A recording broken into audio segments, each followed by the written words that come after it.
那现在这个程序内，特斯拉 FD 根本用不了啊。所以我还是回到刚刚那个话题啊，就你能不能接受特斯拉 FD 没办法迭代的这么一个现实？要闯红灯了啊！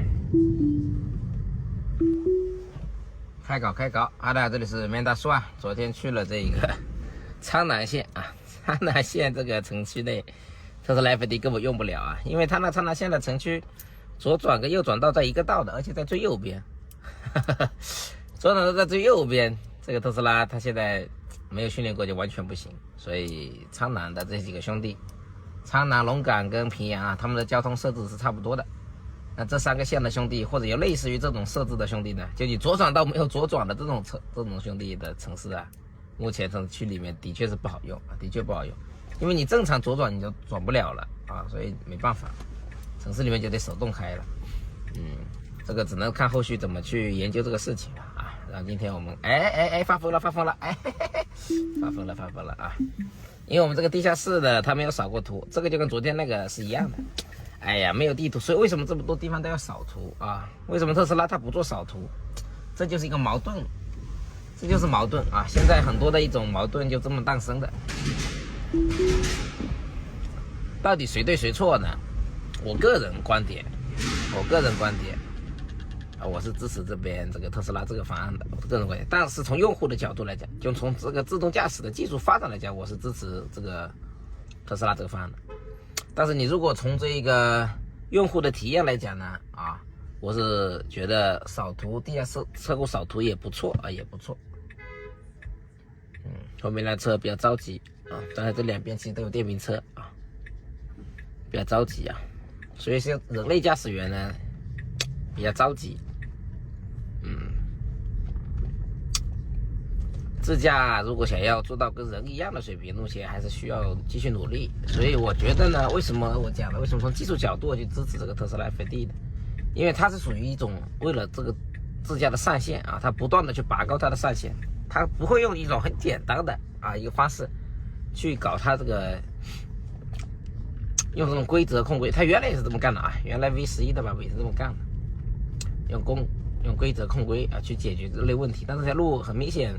很难实现真正的意义上的自动驾驶。很多人说自动驾驶以后是为了比人开得好，你现在先跟人的水平差不多再说呀。现在的自驾跟人的水平差太大了，不管是通行效率、体感啊，然后一些极端情况的处理、常规问题的处理也差得远啊。你看像这种呢，在北美那边习惯啊，就是自行车跟你一个车道的时候，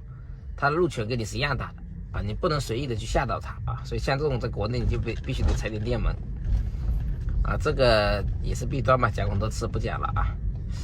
所以我还是回到刚刚那个话题啊，就你如果想要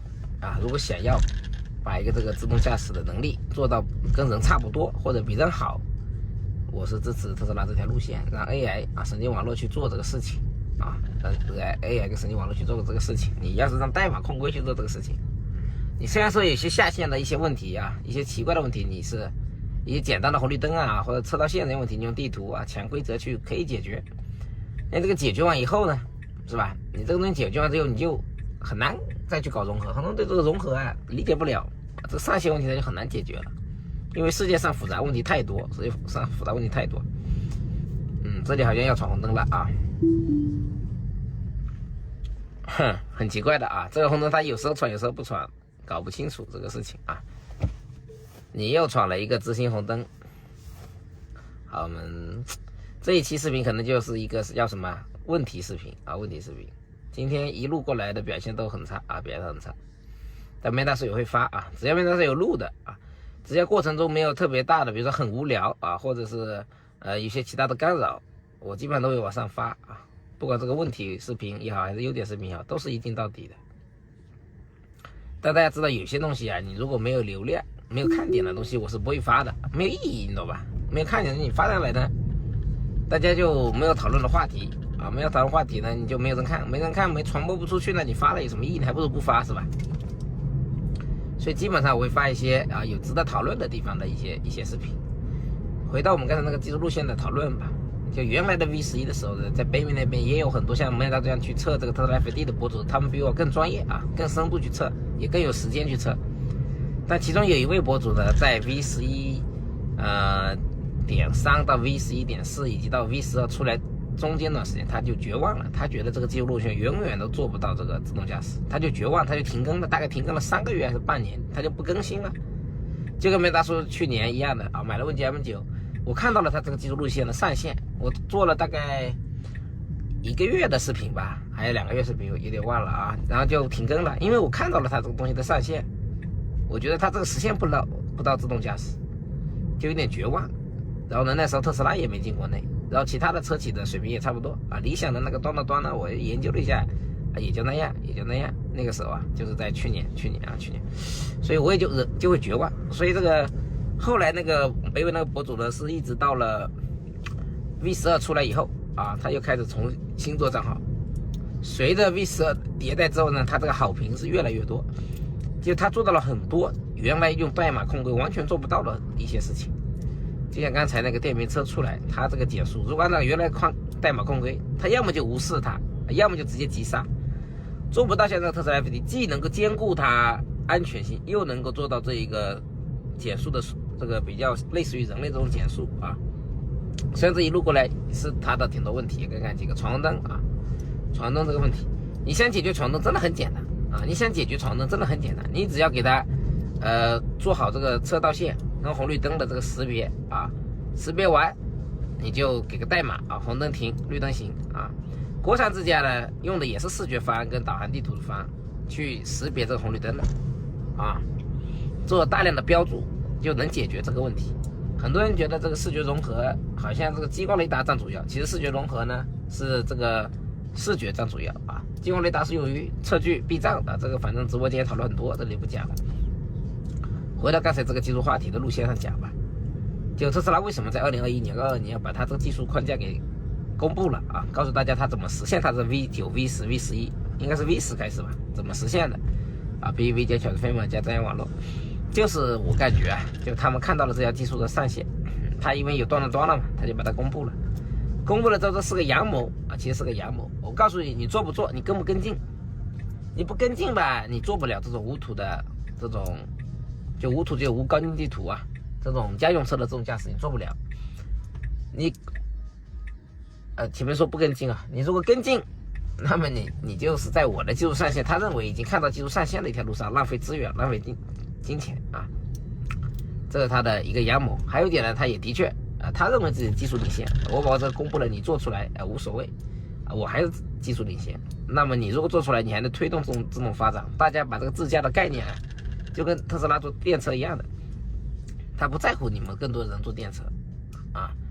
他就让更多人接受电车。为什么？因为他现在是从油车到电车的一个革命的一个类似于革命这种啊，不说他发起的，就是说电车跟油车之间呢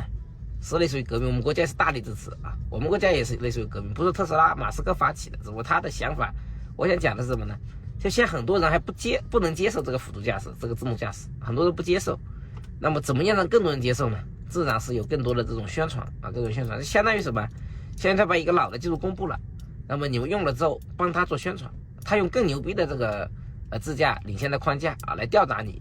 然后我拿出更便宜的方案啊，更优秀的产品。那么他是他的一个想法。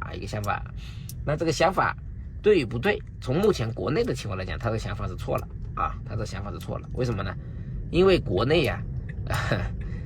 它是完全抵近不来，它没法针对国内的这个情况训练。国内这个太复杂了，每个城市的路口、车道线、红绿灯设置的都很复杂，都超过了他想象中的那个难度。所以在国内的很多地方 FD 用起来呢，效果呢不一定比国产的这个 V， 就不要说国产吧，就他如果用就他那个 V11吧，就你的 V13.2.6， 很多地方用起来还不如你那个 V11， 是吧？还不如你那个 V11。因为他低估了这个复杂程度以及拿到这个数据训练的这个问题啊，他如果能够早点拿到这个数据训练，那肯定很多问题能够解决的七七八八。这个观点呢是在很早一直在强调，很多直播间以及自己这个视频里都有说过，就特斯拉的框架能力都是领先的，但它在某些地方的体验就不一定有这个它的原来的 V10 那个架构好啊。我是用的是国产的一些啊，因为国产呢就是用了它那个架构啊。总体你看这一路下来啊，除了那个红绿灯接管了一次，后面卡了一点电门，它总体来讲呢，开的跟我们是特别的顺畅，坐在上面也不会晕啊，所以我是很认可这个技术路线。这条路可能 M9 也能够实现，但 M9 开的呢不像人开啊，不像人开，它一些加减速啦，该快的时候不快，该慢的时候不慢。但是在我这个地方啊，因为它没什么这么多的复杂的路口，也没有什么复杂的红绿灯，也没有复杂的这种车道线，我个人感受下来 ，FD 真的特别适合我在用啊。但你一旦到了我昨天晚上去的那个苍南啊那些地方啊，那么你 M9 肯定会比你这个特斯拉用，因为你特斯拉在那里没法用，在城区里面。你只要左转它就不行，左转你要接管，左转你就得接管，是吧？左转你接管呢，你就很烦啊，你很烦。所以看地方啊，看地方。很多人问我他要买什么车，我现在大城市都有。他这个板车有没有识别到啊？凸出来的悬空啊，就是你很多人问我你在买什么车的时候，我都问你在哪个城市啊？你能不能接受特斯拉 FD 没办法迭代的这么一个现实？